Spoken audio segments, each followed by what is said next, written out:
สวัสดีครับอุดุทำอะไรล่ะอินนาเมสเล็กล่ะ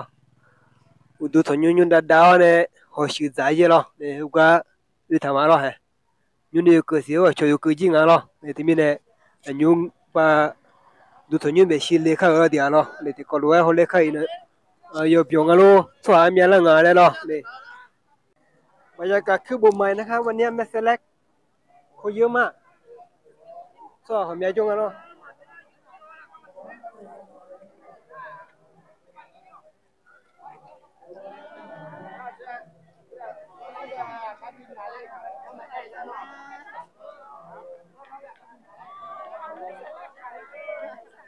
喂，就卡个没事卡块饼啊，是咯。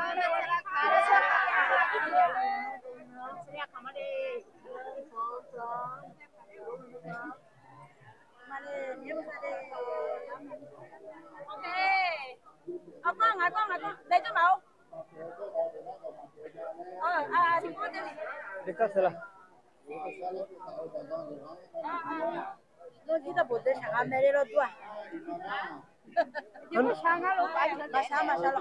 你快想呢？开始有特别好样的，买笔回来叫什么给你？哦，没事了，看我吃饭那走嘛，没事了，看月了。我啦，我没炸开。ครับ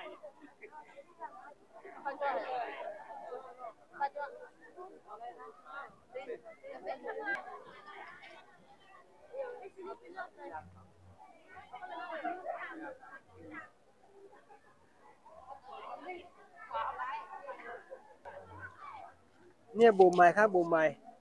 ดูตัวนี้有许咯。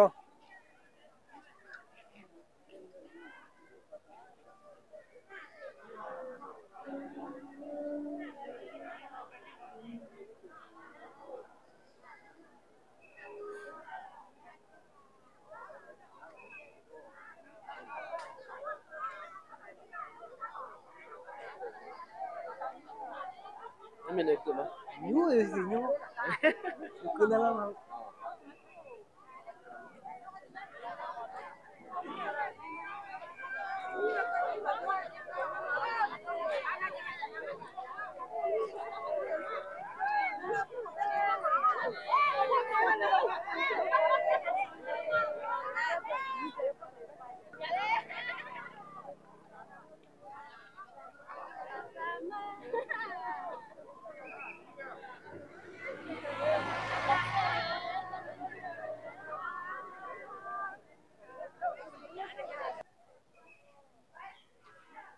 ที่จะไม่เซเลบโบ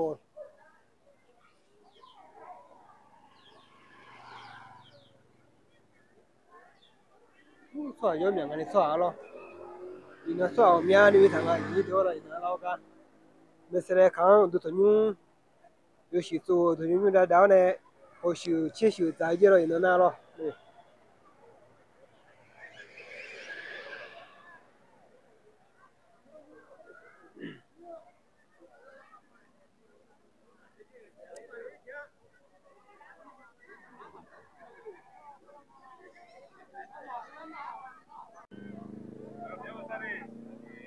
selalu aja loh, pagi so aja kan loh.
là lăng ở đây rồi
ô xà là từ lâu nữa này xà là từ lâu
ngơ ra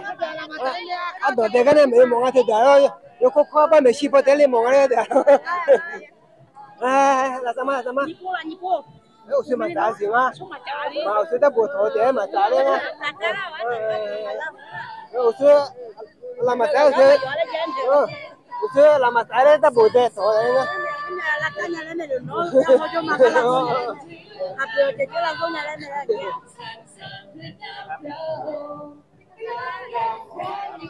喂，那有菜要参吗？了，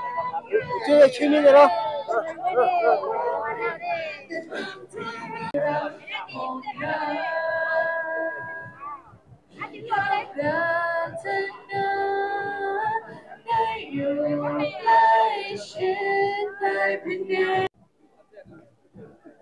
ที่เรา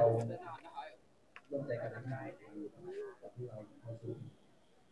ก็เลยพระเจ้าผู้ยิ่งใหญ่สูงสุดพระเจ้าเราขอบคุณพระองค์ขอพระเจ้าอวยพรที่เราแก่ทุกคนที่อยู่ที่นี่ขอพระเจ้าอวยพรที่ให้เราจะร่วมกับพระองค์ทุกสิ่งที่เราทำขอพระองค์ทรงทำขอถวายเกียรติสิ่งแด่พระองค์เราที่ฐานร่วมกันในพระนามพระเยซูคริสต์เจ้า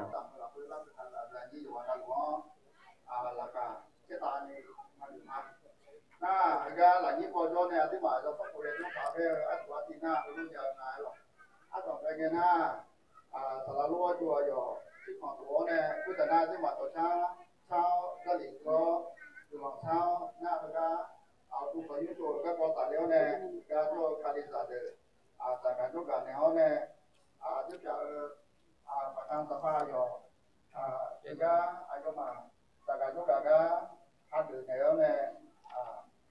คนเนี่ยก็ดูแลตรงนี้ยาวหายหลงกันนะน่าก็อยู่แต่เรารู้จังหวะเชื่อน่าก็หลังจากตรงนี้แล้วเนี่ยลิฟวิ่งแล้วเนี่ยเราทุกคนเลยเข้ามาแล้วด้วยตัวที่รู้ยาวหายก็ติดโยงชักก็ตัวชาหน้าผสมโยโย่โซ่เยอะแล้วก็ยุ่งชาเนี่ยเยอะจะเช็คก็หรอ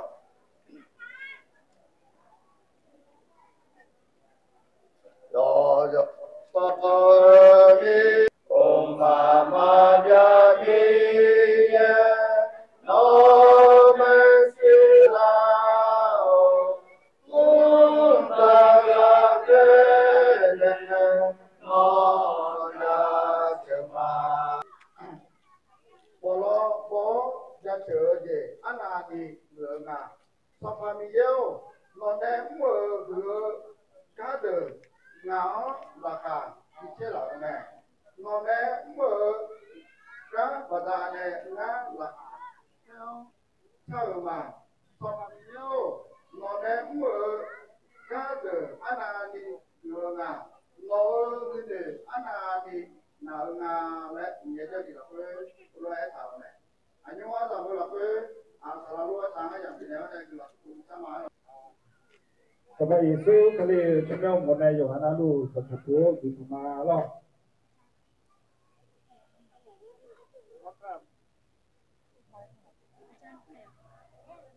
ขอกราบสวัสดีพี่น้องในประเทศนะครับท่านที่22แห่งประชาคริสตจักรในประเทศไทยทุกท่านข้าพเจ้าในยุทธนาเยลุ่มเอรายิตที่จัดแม่สารพล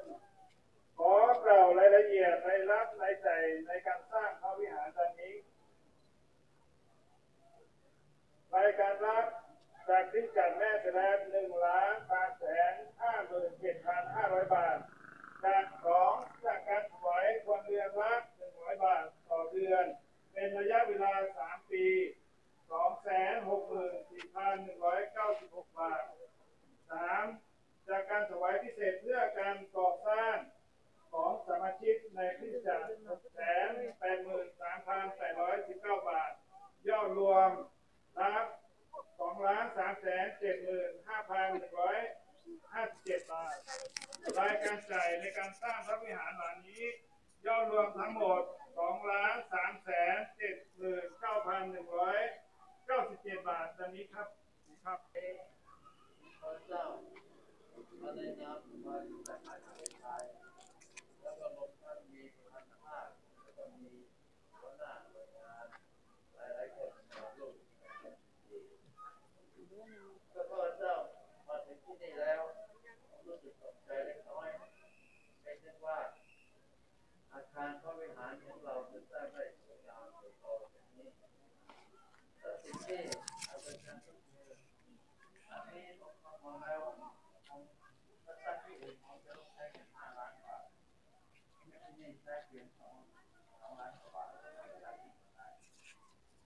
ก็คือ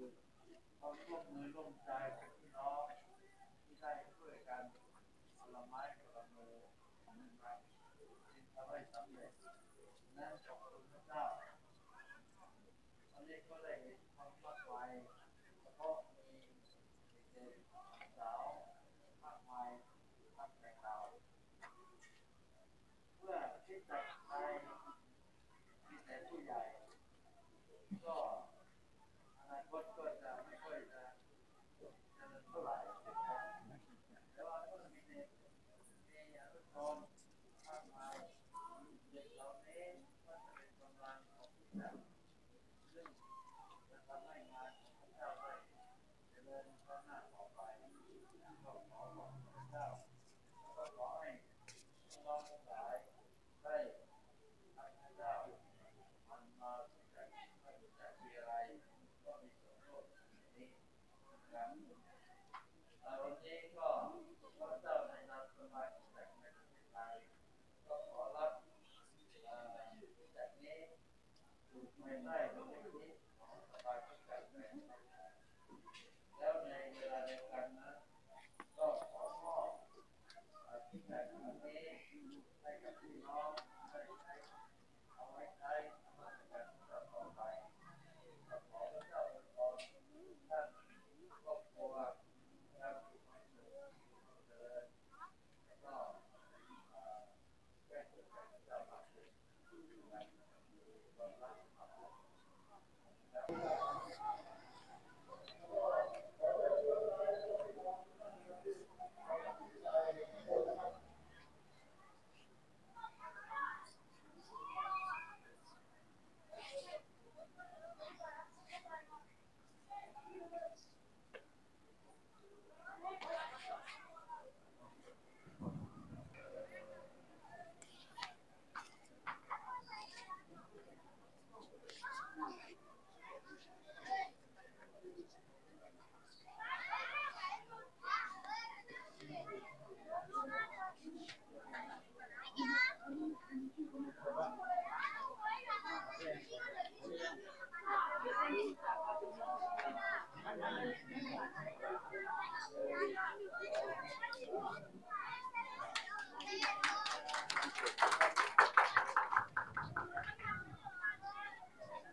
จงเข้าประตูของพระองค์ด้วยการโมทนาและเข้าบริเวณพระวิหารของพระองค์ด้วยการสรรเสริญจงถวายโมทนาขอบพระคุณพระองค์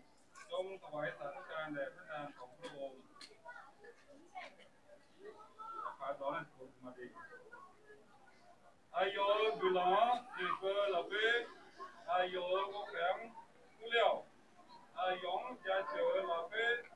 ayo jumo kuliau, ayo bulan di ke jace.